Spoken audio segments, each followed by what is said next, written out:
Jalan. Suara rendah Qin Yichen adalah Taoisme. Ini adalah Taoisme yang paling murni. Dia berubah menjadi pisau. Dan pedang itu adalah pola naga yang berdiri di antara Yin dan Yang. Dia tidak mengganggu Yin dan Yang. Dan Yin dan Yang tidak menyatu dengannya.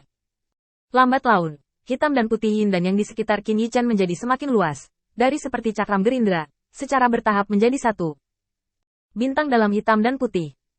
Di antara kecemerlangan hitam dan putih, diisi dengan kekuatan ilahi paling murni, yang membagi kekuatan menjadi Yin dan Yang ekstrim. Tempat yang ditutupi oleh Yin dan Yang adalah dunia Qin Yichen. Yin dan Yang vertikal dan horizontal. Cahaya hitam dan putih menutupi dunia, berdiri di depan Tian Wudi. Dan secara bertahap, hitam dan putih berubah dengan pikiran Qin Yichen dan terpancar dari pola naga. Qin Yichen adalah jalan surga saat ini, dan jalan surga menciptakan langit dan bumi, tetapi tidak mengganggu langit dan bumi. Dia mengerti dengan jelas bahwa jika dia ingin benar-benar menguasai Yin dan Yang dari surga, dia hanya bisa tidak memihak dan tidak memihak. Tapi bagaimana kita bisa tidak memihak, dan dilahirkan darinya, sehingga bisa tidak memihak? Misteri surga tidak terbatas, dan kata-kata tidak dapat menggambarkannya sama sekali. Tetapi Qin Yichen benar-benar menyadari level itu, dan pada saat ini, parangnya seperti pola naga, yang dapat dibagi menjadi Yin dan Yang. Yin dan Yang adalah fondasi yang dibentuk oleh segala sesuatu di langit dan bumi. Bahkan Yin dan Yang dapat dibagi menjadi pedang naga dengan pola naga. Apa yang tidak bisa dipotong? Setelah mendengar hanya satu kata, mata sipit Tian Wudi yang semula besar, penuh dengan luar biasa. Dia adalah putra alam semesta, dan apa yang dianggap sebagai keajaiban oleh semut yang tak terhitung jumlahnya di alam semesta adalah hidupnya.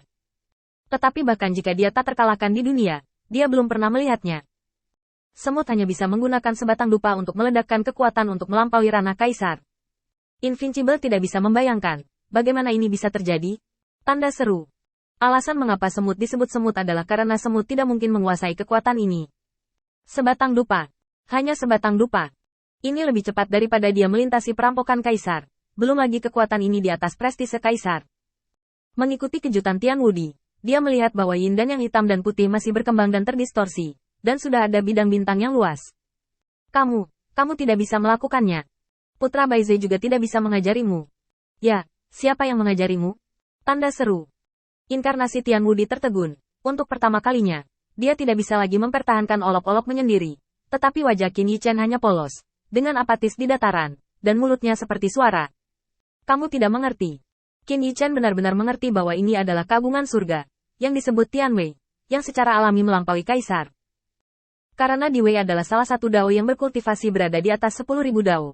Tetapi dao ini awalnya adalah salah satu dari 10.000 dao. Dan surga dan dao melahirkan langit dan bumi. Dan 10.000 dao dipadatkan.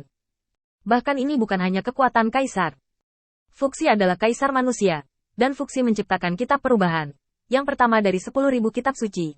Tetapi kitab perubahan adalah Taoisme. Dan Fuxi menyebarkan Tao surga dengan cara yang dapat dipahami semua makhluk dengan jelas. Namun bukan berarti buku perubahan Fuxi dapat berdiri berdampingan dengan Tao surga itu sendiri. Dan mengapa Qin Yichen bisa memahami Tianwei dengan sebatang dupa? Itu bukan karena keberuntungannya dan tidak ada bimbingan. Tetapi setelah pencerahan Qin Yichen, dia mengingat kebingungan ketika dia tidak pernah mencerahkannya. Dia hanya tersenyum, dan kegembiraan hukum begitu penuh dengan hati. Panjang.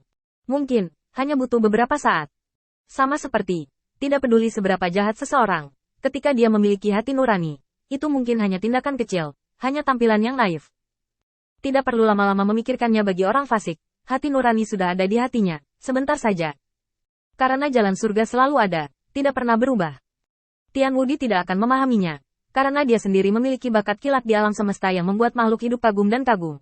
Tetapi dia tidak pernah menghormati hukum surga dan jalan surga. Rencana non-fase jalan yang berbeda.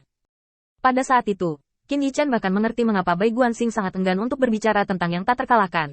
Karena akan sia-sia untuk berbicara tentang orang yang melanggar hukum dan sombong seperti itu. Jalan. Tanda seru. Tanda seru. Suara jalan tipis. Dan suara pedang hanya bisa mencapai ribuan mil di dunia.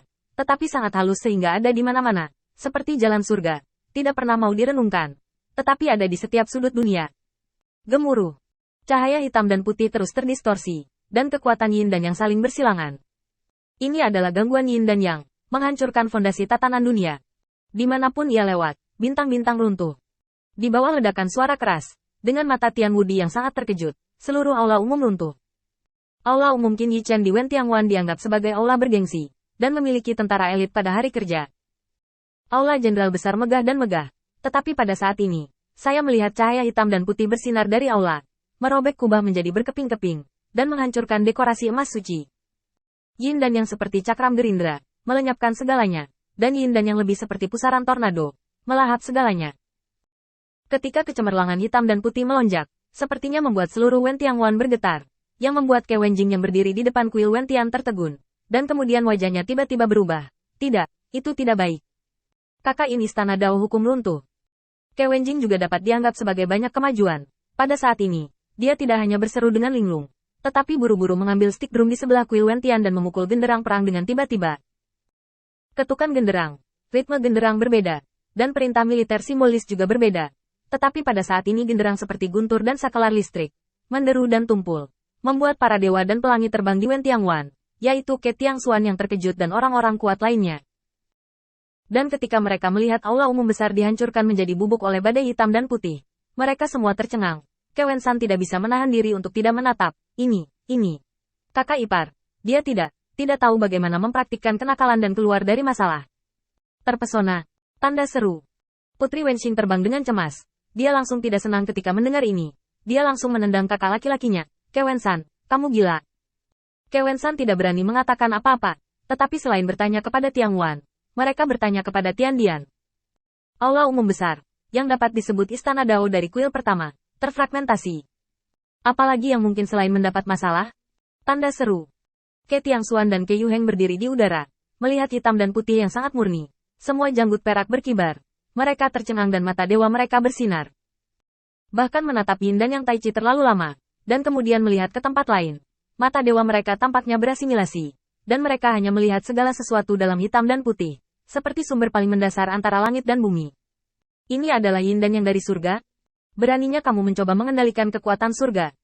Ke Yuheng masih kagum, tetapi melihat bahwa Putri Wenxing tidak bisa menunggu sama sekali. Bayangan itu bergetar dan berubah menjadi pelangi dan bergegas menuju aula umum yang rusak. Tetapi sebelum mendekat, dia disapu oleh kekuatan kekaisaran yang mengerikan. Boom! Tanda seru. Tanda seru. Putri Wenqing terbang terbalik. Ketika dia menstabilkan sosoknya, dia menemukan bahwa leluhur berdarah telah muncul di belakangnya dengan wajah muram.